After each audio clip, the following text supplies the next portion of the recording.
I'm Adrienne Enns, and I welcome you to the Intention Sessions podcast.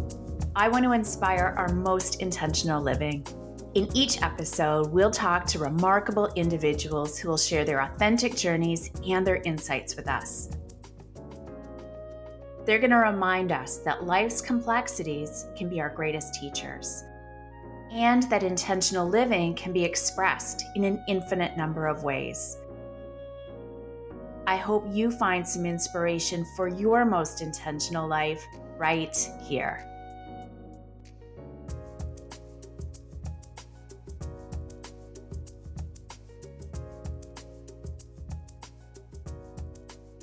Today on the podcast, we have Celia Fernandes. Celia is a business mentor and guide for entrepreneurs who want to build a business that is aligned to their values, their gifts, and that creates an impact.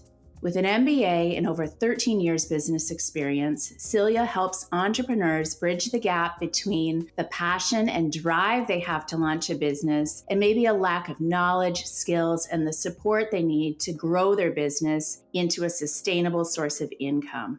Celia's work is in the belief that we are all here to realize our greatest potential and unleash our skills and talents in service of a better world. Celia, I welcome you here, and I'm so excited to have this conversation because you and I both left the corporate world, and we're going to get into your story, and we're both now entrepreneurs. For me, a journey I never thought I would be on. And so I just feel like everything we're going to talk about speaks to people who are still in the corporate world, maybe, kicking the tires of starting something on their own, maybe are people who are further down the track in that decision making, maybe people who have just started their small business, or people like you and I who've been doing it for a while. So there's just so much to cover. So thank you for joining us. Thank you so much. I'm delighted to be here. And yes, we do. We definitely have a similar path to where we are today. Yeah, so let's dive in there. I always like to start at the beginning so the listeners can really get a sense of, who you are, and what your journey was like and what has led you here. So do you want to start in the corporate world and what was going through your head at that point? Actually, if it's okay with you, I was reflecting on the conversation that we were going to have today, and I think that what happened to me in the corporate world really started way back. Sure. You start where you want to start. Yeah, because I feel like that really sort of influences how I was showing up and the decisions that I was making. So I just, and I was thinking about, these are the Intention Sessions podcasts, and I was thinking, what is it that what is the definition of intention and living an intentional life?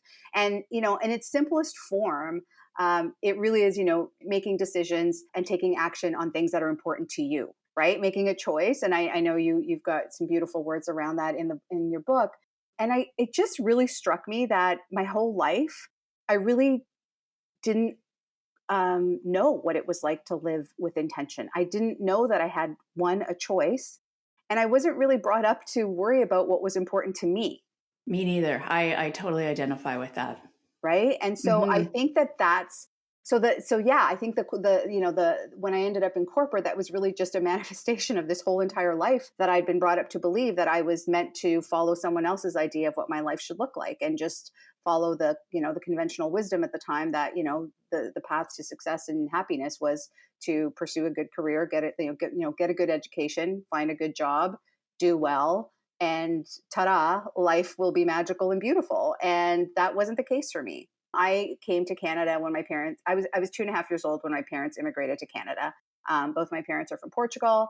And like a lot of families who decide to immigrate, one of my fathers, and I say my father because he was really the driving influence behind a lot of the sense of duty and obligation that I felt. One of his main reasons for wanting to come to Canada was to create a better life and opportunity for his family, right? And I think that's still true today. A lot of people immigrate to Canada for an opportunity for their families, for their children, for their future. And so that was definitely the case with my family when we came. And so what that did is from such an early age, I felt like I had this huge, from as early as I can remember, I remember feeling this huge sense of responsibility and duty to my father, to make him proud, to be worthy of the sacrifice that he had to make to come to Canada. And so what that turned into was me following very strict guidelines and rules for what that looked like for him. So I became a straight A student. I was, vice president of student council. I was on the honor roll. Like I was, the sort of the quintessential good girl, right? And when I decided to go pursue, and the one thing about my dad that there's a lot of things about my dad that I'm grateful for. One of them was his passion and real strong determination to see me, get higher education, right? And so from a family that, he grew up dirt poor, I really appreciate his sense of and acknowledgement of education as a force for, self-determination and empowerment. Unfortunately, he felt like it was really, me living out his dream of what that Yes. looked like. So yeah, I went, I did my undergrad in political science because at the time that I was going to school, it felt like the only options available to me were I was either going to become a doctor or a lawyer. And since I pretty much, would faint at the sight of blood, it was like, okay, you're going to be a lawyer. And so I started down that path, and I was doing my undergrad in political science, and I was, again, following all the rules that I thought I was meant to follow. Never really once like stopping to ask, is this what I really want? Like, is this what's important to me? Does this Yeah. make me come alive? And I didn't even know to ask that question. Like I I really know. didn't, you know? I know. Me neither. Like it was just like, yeah, here's the path, take the steps, follow the map, and you will get to your destination. I was like, okay. And so I did until I didn't. Right. And so I remember I was coming up to, my last year in undergrad, and I was, about to graduate with this political science degree and had already started to prep for the LSATs to, go down the path of law school, and thinking like, there was, there's always been maybe that like tiny little whisper, we talk about it all the time, right? That little impulse that says, is this really what I want? And you just kind of push it down, and, you send it away because it doesn't fit. It doesn't fit with how you've been brought up to think or believe, right? It's like, Yeah. who is that? Like, who? I didn't even recognize it. I was like, whose voice is that? Like, who's that little, nudge that keeps like, where's that coming from? Because I didn't I recognize it know. as me. And mine is kind of quiet. Like it kind of just whispers, It's not one of those, like, fear is a lot louder. Oh yeah, totally. And same. And I mean, for mine for a long time, it whispered until it had to pretty much, like hit me over the head before I Yeah. finally listened. It does get to that at It some does, point. right? Yeah. I mean, and so I remember this, I was thinking about like those pivotal moments in your life. And there was a day I was on the bus. I went to York University here in Toronto. And on the ride home on the bus, I overheard some people talking about teaching English in Japan, and how, they knew somebody who was doing it, and they were just sharing about the experience of that. And I just remember thinking, like, just that thought just kind of implanted itself into my brain. I thought, what would that be like? What would it be like to just go somewhere where nobody knows me, where I get to just fully, almost reinvent myself without anybody else's like expectation of who I needed to be, or what I needed to become. And it was this tiny little seed that really did get implanted, and it wasn't, I couldn't really dislodge it. So I found myself going to the Career Center at York saying, hey, and I knew nothing. I mean, I had never heard of anybody going to teach English in Japan. This was not the world that I was living in. And so but I went to the Career Center, asked them about, if they had any information on those programs, and they handed me a pamphlet, and away I went, and kind of started down this path of pursuing becoming an English teacher in Japan. And I remember, like, it was all done on the down low. Like, I never mentioned it to my parents. It was never something that I remember thinking, this is just my own little rebellion, but it's not ever really, I'm never really going to follow through with it. Right. It's just Yeah. me trying to assert myself in some small way. And so I did. Like, I went through the whole process. I went through the interviewing, and I was accepted. And so that then came that moment where I had to. That was my first, sort of the first significant time that I can remember in my life, where the very first time in my life where I was having to make a choice. Like, so back to that, the Yeah. idea of being intentional. Like, make a choice. Like, am I going to do what I'm feeling called to do, what the part of me that I'm now starting to slowly, connect with saying they really desperately want, or am I going to just, push that to the background and just keep going down the path that's already laid out before me? Yeah. And like our listeners at this point, I don't know where this goes. So I'm very curious. Yeah, well, I was, but I mean, I should also mention, like, my dad was a very strong authoritarian figure. So fear also was a big part of my upbringing. Like, there was a lot of, my dad, he wasn't somebody that you typically said no to or questioned his authority. It was Yeah. just absolute. So I I actually found myself in therapy for the very first time. I sought out a therapist because I was feeling all this pressure and I didn't know what to do with it and all this confusion. And I went to therapy, and I remember saying to the therapist, like, at some point the conversation must have come up about, like, what do you want to do? And I said, there's this thing about Japan and I would love to go, but I can't. And she said, why can't you? And I said, well, because I can't. Like, I just can't. Like, my parents, like, that would devastate them. Like, my father, he would be so disappointed. And she said to me, like, I remember her words. I wish I could remember the exact words, but the essence of it was, this is your life to live, and you don't owe your parents anything. And I have to tell you that hearing that for the very first time was like, my mind was blown. Yeah. It might just seem obvious to. No, I think many, not specifically with my parents, but similar situations. And I'm sure lots of people listening can really identify with that. Yeah, like, I thought, what do you mean? Like, I don't, like, I actually couldn't understand the words. I thought, what do you, like, my whole life was built around this idea that I owed my parents, right? And they didn't. I mean, it wasn't like obvious. It's not like they were like, you owe us. But it Yeah. was this, like, we've sacrificed, we've made this significant life move so that you can have this life that we envisioned for you.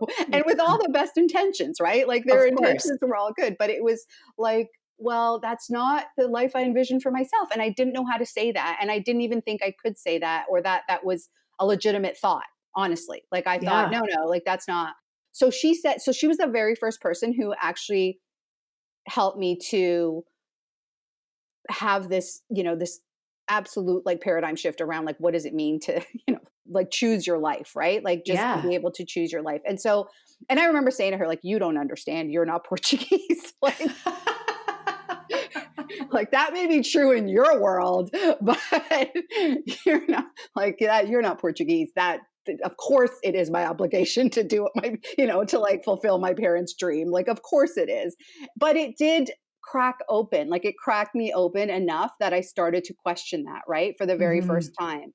And so, like, I won't take you through, like, the whole, back and forth deliberation, but I did eventually, like, come forward to my father and say, hey, like, I've gone through this process. I've been accepted to this program. I'm really excited to go. And I'd love your blessing. And I still felt like I had to come from this, I need your permission, I need your approval. And he, struggled a lot with it. And there's definitely, it's hard to really explain what was going on at the time. There's, like, some power, I think, dynamics. I think he said he was okay with my decision, but really, when I started to follow through with it, it became a very big struggle for him, and he, stopped talking to me for a little bit. So it was definitely. So I did make the decision. I did move to Japan, and it was the absolute biggest and best decision I've ever made in my entire life, because it set me on a path to understanding that actually what I want does matter, what I feel, matters, what I am excited about matters, what I care about matters, and I have a right to live this life, right, of my Yeah. own choosing, of my own determination. And it was like gut wrenching, and liberating. And I still remember, like, another one of those pivotal moments. I remember my parents driving me to the airport when I was about to, fly to Japan. And I'm sitting in the back seat, and I can see my dad's face through the rearview mirror, and he's crying. And it's still, like, it's still something that to this day I can't, like, there's still a piece of me that feels like that was the moment that I had to step into my own power, but it came Yeah. at what felt like a huge, um, I don't know, like, a loss in some ways, right? Of Yeah. a letting go of that person that I had thought I was. right? And there was almost, and it was liberating and terrifying, I guess.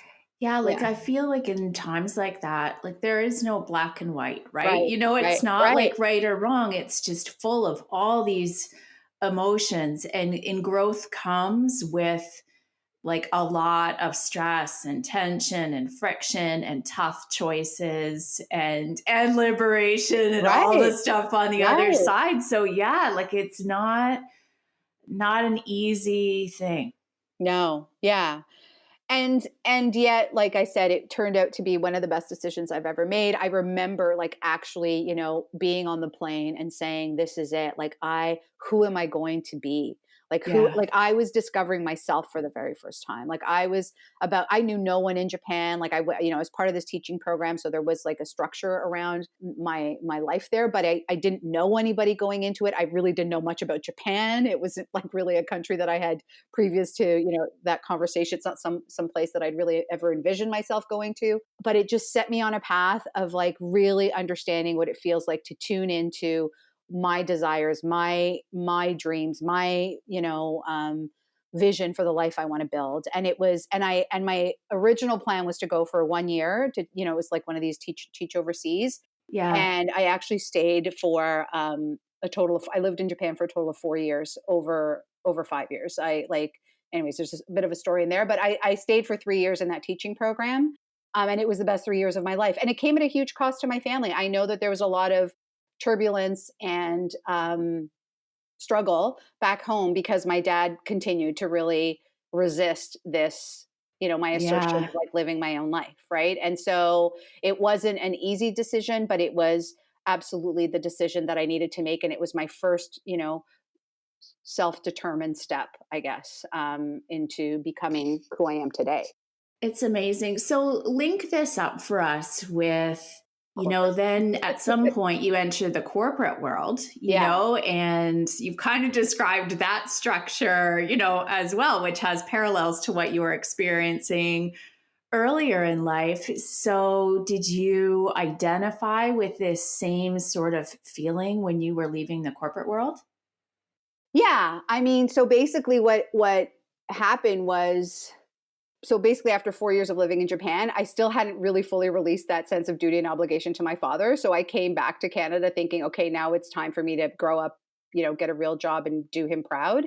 Yeah, I got it all out of my Right, system. exactly. Like I did what I was meant to do, but now let's get real. Let's get back on the path that I'm, who I'm supposed to be. And so I went and got an MBA and then got into corporate and spent the next 13 years in corporate again, out of this sense of this is what I'm supposed to do based on the people that, are meant to know better, right? The people that know more than I do, the people that like my parents and society that says this is the path to where you get to, the happiness or the fulfillment or the, the success that we all aspire to. And at that time, like it's not like right now where, I mean, I'm not that old, but I'm definitely, of a generation that I didn't know anybody who was an entrepreneur. I didn't know Me anybody, neither. right, who was like building their own business or doing their own thing or following their path. And like you, I had this voracious appetite for like, self-discovery, and I was reading all these spiritual books and but that was all like very compartmentalized into like, this is just one, this is what I get to do in my spare time. But I couldn't Yeah. figure out how that ever was going to fit into my corporate life. And so I spent, 13 years and three different jobs trying to find a place that I could fit into that would allow me to feel like that expression of who I am, to be self-expressed, to be able to show up in a way that was authentically me. And I couldn't find it. Like I felt that every job I was in, I felt like I had to conform to someone else's idea of what it looks like to be a successful, corporate citizen kind of thing, right? And I couldn't fit in. Like I couldn't make it work, and I struggled so much with that on so many levels.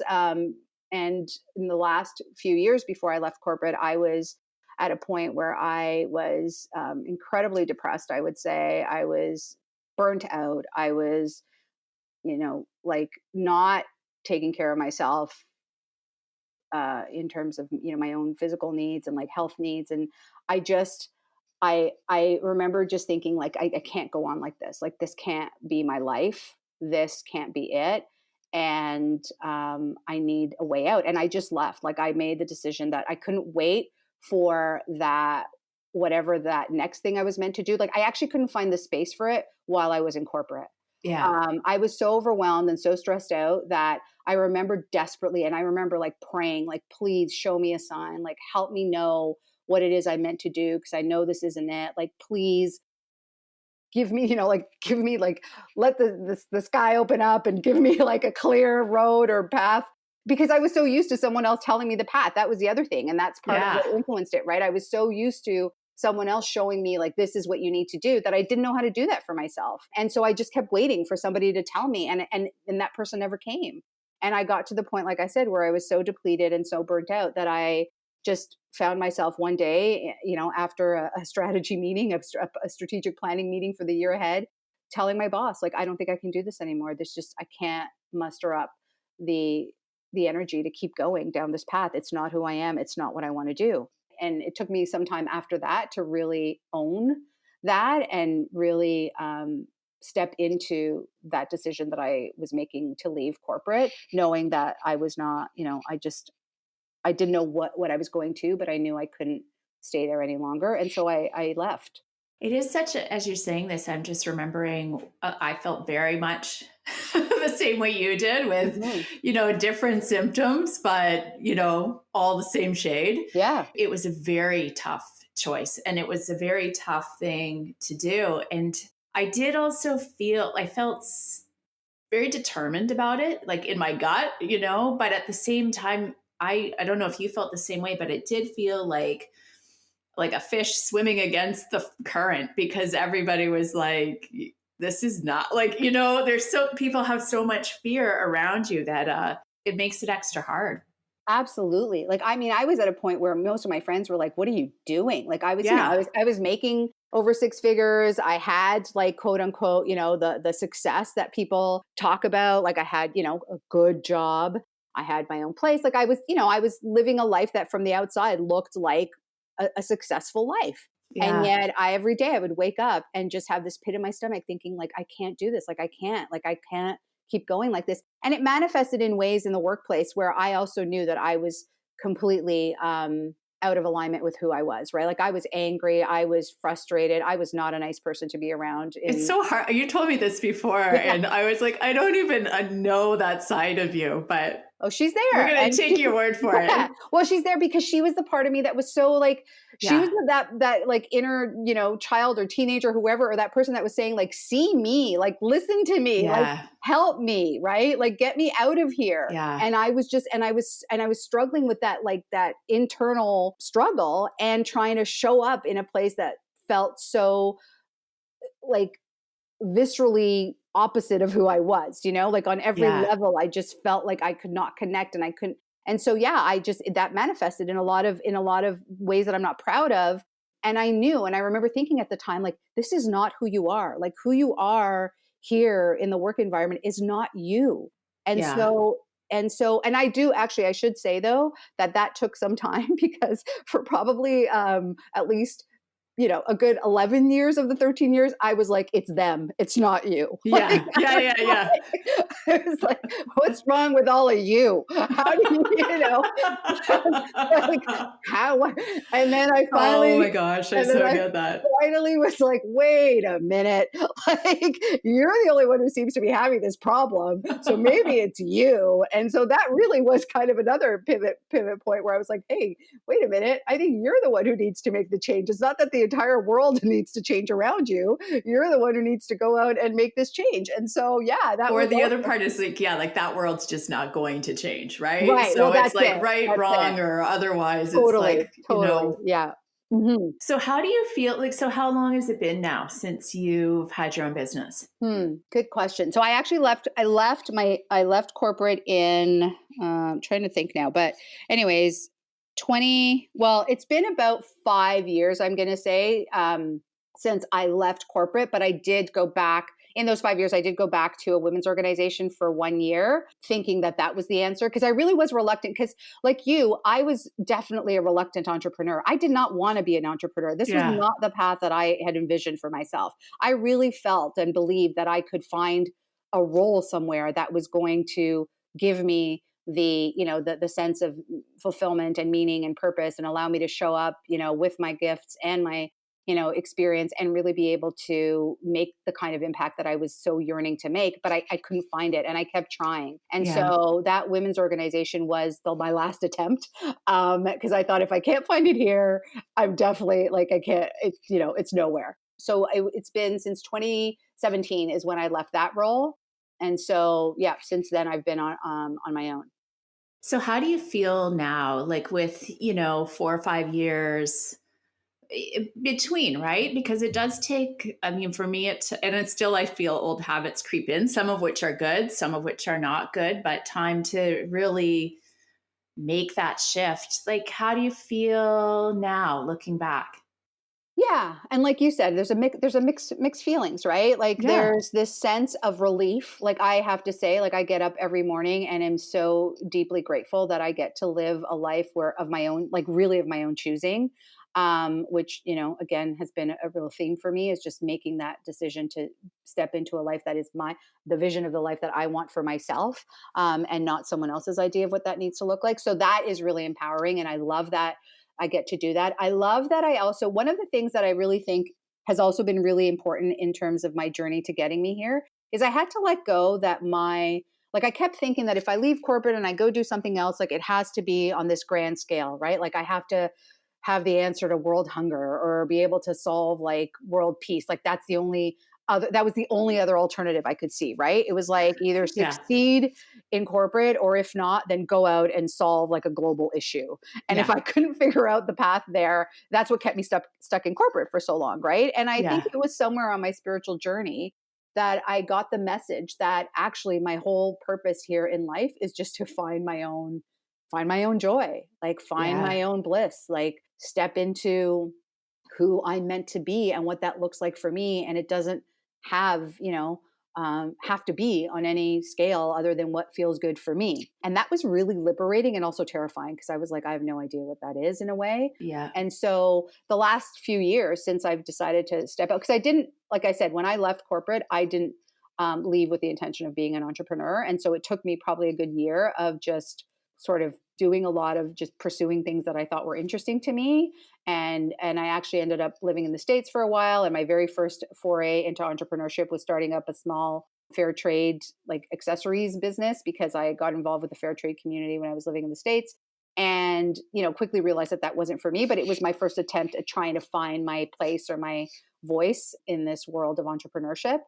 And then what ended up happening is, once I was back in Canada, I just started to integrate into other entrepreneurial communities, a lot of whom were, women's communities, and realizing that there are so many women out there who have this deep passion and desire to make a difference, to show up, to bring their gifts, bring their experience, bring all the talents that they've been cultivating, and their natural talents into a role, or like a role that allows them to be themselves, right? That actually allows them to be their best selves. To, like, if you're thinking about Maslow's hierarchy, like, it's that idea of, like, self-actualization. I do believe, and there's a lot of studies out there that as women, become more empowered financially, and are able to satisfy the lower needs on that Maslow's hierarchy, that really we are stepping into that place of wanting to be self-actualized and have a life where we get to do the work that we are called to do. And I've been feeling that more and more for myself, and that's been reflected in my journey as an entrepreneur, where I started doing what I knew how to do, which was help women with business, business skills, because that's my background. And now still doing that, but really evolving it into more of the work of, not only am I helping you build your business, but I'm helping you build a business that is really truly aligned to your calling and to the work that you're here to do and the impact that you're here to make, and whatever that looks like for you.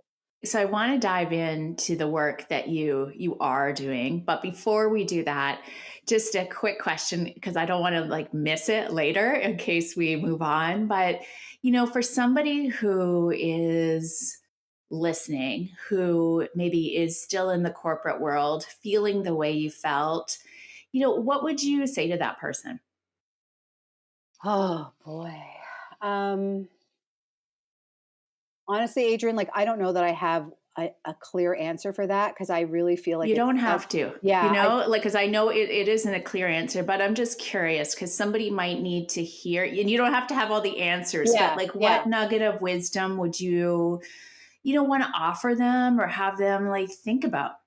Yeah, and so I was saying I don't think I have a clear answer, but I guess based on my own experience of it, and I think everyone's going to have a different experience in terms of how they get there. Like for me, there were two things. One is I knew based on how burnt out I was and how many hours I was working and all the time that I was investing in the corporate world that I could not actually find the space to step into that, deeper knowing and that truth about and like what was wanting to emerge for me. I couldn't find the space. I didn't have the headspace. So I needed to make the decision to leave corporate before I could start to open up and go deeper into what that might look like for me. So in order for me to be able to do that, I had to obviously have the financial means to sustain myself for some time before jumping into another job, right? And Yeah. so because I needed that space first. I needed to clear away everyone else's voices and just really be still. I didn't go to an ashram, kind of wish I had. I Yeah. still hope I will. But I didn't do that, but I did just create space. And so whatever that, in whatever way you can do that, whether that's, you know, part time or, in some capacity while you're still in the corporate world, but some way for you to create space to actually tune into what is really being called forward. What is that deeper yearning that you're feeling? What is that voice that that you've been hearing? What is it trying to tell you, right? What are you being called to? And then how can you, if you have a clear idea of what that is, like how can you start to step into that either where you are today in the corporate world, or how can you find communities or other people who are sharing a similar vision for that you can start to surround yourself with? Because I feel like that's really important, and that was something that was lacking for me when I was making that transition. Is, like I said, I left corporate without really having any connection to the entrepreneurial community. It wasn't very big when I left. And so I really floundered for a bit on my own, trying to figure it all out. Yeah. Right. And Same. so having like a community of people who are stepping into that work, or stepping into rediscovering what it is, who they want to be. Like if you can find that community, I would say that's a really great way to start to expand into that possibility. And then, and if you do have a sense of what it is you want to do, and if you are clear on what that calling is, then I think it's deciding if you want to be an entrepreneur. Yeah. Not for the faint of heart. You and I have talked Not about at that. all, not at all, right? And I was in a group the other day where somebody asked the question, can everybody be an entrepreneur? And I don't I I think anybody who really wants to be an entrepreneur, and I'm actually like questioning this as I say it out loud, but I mean, it's not, I think, the the the glamorous vision that everybody is, that so many of the messaging we're getting these days is like, it's not all about the freedom lifestyle and, like laptops and beaches and all that stuff. Like there's a lot of blood, sweat and tears and growth. Like I always, I think I say this, like the path of entrepreneurship is the most accelerated path to personal growth. Like Yes. especially as a service provider, right? Like if you are putting yourself out there, you are going to be confronted with all of your shit. Sorry, can I say that? Like, Yeah. Yeah. Yeah. yeah, like you're going to be totally confronted with it. And so that's the other thing, is you have to be prepared to go and do your work. And it's an ongoing journey of doing your work in order for you to be able to step into that kind of, leadership role in your business and in, the work that you're here to do. Yeah. And so, I mean, I think this is like the perfect segue to the work that you're doing now. Like, I want you to tell us. So, for these, entrepreneurs who, do have, we described in your introduction, like this passion, how do you help them, because yeah, like it's this business acumen that we have to like figure out so we can actually build a strong foundation. How do you help them?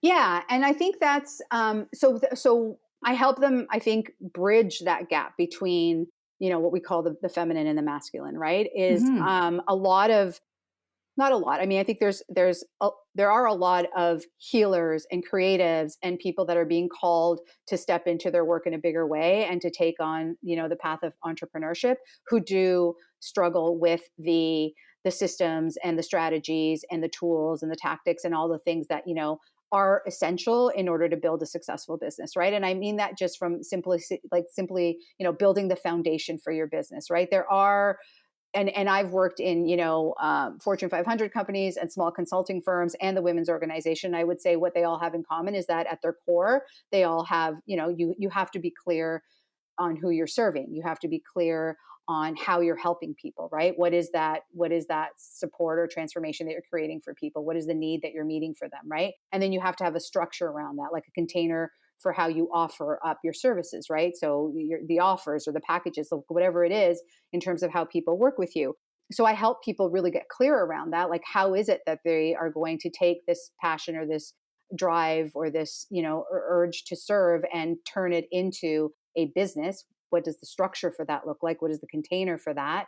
And also what I'm stepping into for myself and what I am wanting to do and doing for the clients that I work with is also not only the tools and the tactics, but also what does it look like to step into a leadership role? Because as the CEO or however, whatever title you want to give yourself, there is this, it's a mindset shift. It's a stepping into, I call it a mindset, but I think it's like a belief set, right? That you have Hmm. to step into to really own that role of what it looks like to lead your company, what it looks like to step into that place of being, a transformational leader for other people in your community, and to be able to cause or support people on their journey. You need to be stepping into your own journey in a much more powerful and impactful way. And so I think it's both. It's supporting people with that, like I said, the tools, and also the belief sets around that really are what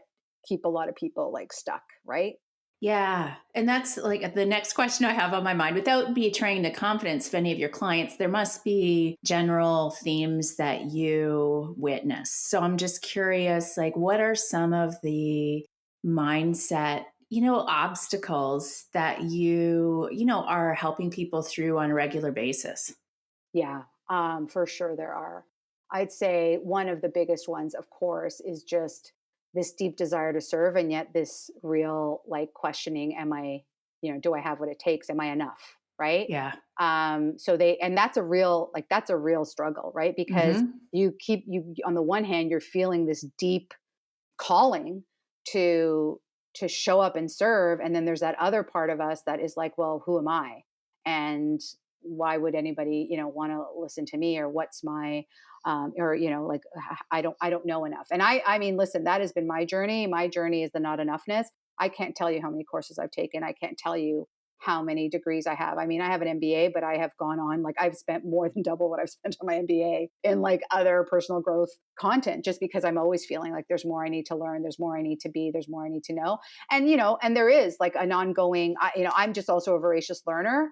And so, yeah, I do think there is a need to continue to, as I said, the path to entrepreneurship is a real path to personal growth. So I think continuing to do work around your mindset and limiting beliefs. So not feeling like you're enough, not feeling like what you have to offer, not wanting to charge, right, a certain amount for it. Because again, when we come from this place of feeling like we have a calling, that we're here to serve, we almost feel like, and I do, like, this is, that saying, like, what would you do if nobody was going to pay you for it? Like, this is the work, right? This is Yeah. the work. And yet it's also learning to value that, learning to really understand how much value you can bring to someone else with the work that you do, right? Like, you have these gifts because they're your gifts to share with the world, but it doesn't mean that you're not, that you can't stand in the truth that there's also value and that you're creating for other people. And that in this world that we live in and operate now, like the exchange of value, the exchange of energy, there's money involved, right? Like, that is the structures that we currently live in, right? And so learning to value your work at a level that really does honor the work that you do, and the shifts that you're able to make for your clients. So really, not believing you're enough, not valuing yourself. Just trying to think of like what else comes up. Are people able to break through that?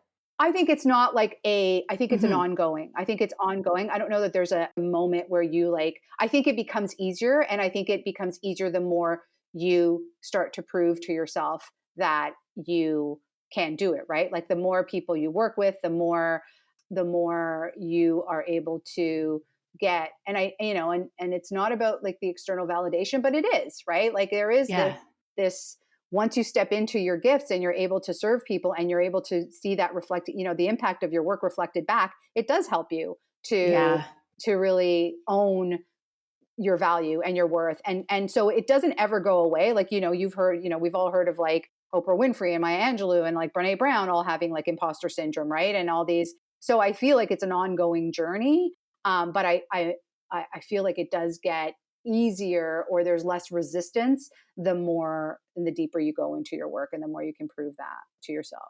I just think it's such a good point because you're just making me think two things. Because, yeah, it's just different layers of it, right? It's like Hmm. anything that we're working through in this lifetime, like you think, oh, got it, and then, Right. Yeah. oh, there's another layer to it. So there's that. And then what I also hear you saying, and I talk to a lot of my entrepreneur friends about it, is, I think we see all of these, like you were saying earlier, like these massive success stories, and people forget that you got to put the time in, like there's like, for me, it's like selling that first deck of cards and then that second deck of cards. For somebody else, it might be, yeah, like that one client, the second client, or public speaking for the first time. Like it has to add up, and you fail and all these things foster your growth, but there's no fast path No, no, I haven't found one. I mean, that's if there, real, yeah, no, that's real. No, I haven't. And I absolutely, it is. And this is what I think, and this is another thing that I think clients really struggle with. And I think it just comes from the world and that we live in now that says that, that glorifies overnight, quote unquote, overnight successes. And like, we're all obsessed with the outcome and not the journey. Right. And we all look at these people, and especially now, like I just wrote actually a newsletter the other day around like this whole obsession with like build your 6, 7, now 8-figure business, like, and I'm like, yeah, that you're missing the point. Like, because yes, I have nothing against, being, making money and being successful, but I also know from firsthand experience that that in and of itself is not the goal, right? Like it's, and so what are the other like goals that you have for your business? Like, why do you want to do this? I always talk about with my clients, like, I call it your little why, and not to mean that it's insignificant, but it's like the why that is true for you around building your business. So you have the lifestyle that you want to build. You want more time with your family. You want more freedom. You want more flexibility. You want to be able to do the work that you care about, like feel fulfilled and work with people that are like-minded or people that, are creative. Like there's all of those more personal reasons why you want to do become an entrepreneur or do this work. And then there's that bigger why, right? Like, what is really the impact that you're here to make? What is that calling that you have? What is that shift that you're looking to create in this world that is going to drive, like, really pull you through those times Yeah. where you're stuck, right? Because if you don't have, like, if you're only focused on those personal goals when they're not manifesting right away, or when you're not able, when you're working like 12-hour days instead of like the 12-hour weeks you were promised, you're going to think like, forget it. Right. And it's, so you need to have that bigger vision, that bigger why that really is pulling you forward, that says, you're here to do this work. This is the work you must do. And so I really think it's important to have that bigger vision to also keep you going and keep you moving forward. So true. I'm so grateful for us to have this conversation. I feel like I could talk to you for hours. And I know that many people listening will be like, have their interest really piqued, especially if this is a transition that they're in at some stage. So, Celia, how can people find you? We'll put it all in the show notes too. And how can they work with you? Yeah, thank you. So my website is www.celiamarie.ca. And I run group programs, and I also do individual coaching. So I would say the best place to start is really to just, hit me at my website, or I'm happy to just drop me an email at hello@celiamarie.ca. And I would love to connect with you. Amazing. And before we go, like, I just want to ask you, like, if we covered a lot of territory, but not all the territory. So, if something didn't get said, or, you have some, final thoughts or words of inspiration for people listening, I would love for you to share those. Yeah, I think maybe what I'll just end with is one of the quotes that has really resonated for me, that has opened up the space for me to step into this work. And it's a Lao Tzu quote, and it says, if we want to awaken all of humanity, we must first awaken all of ourselves. And so that's my path here, is to continue to awaken and to step into the work that I'm meant to do, and really support other people who are looking to do that in the realm of entrepreneurship and business. So thank you so much. I've so enjoyed our conversation. Yes, I feel like we could keep going for. Me too. No, and I love everything that you shared, and I do encourage anybody listening to reach out to Celia. She just is an incredible business leader and mentor, and just the person that you want on your side. So, Celia, thank you so much. Thank you.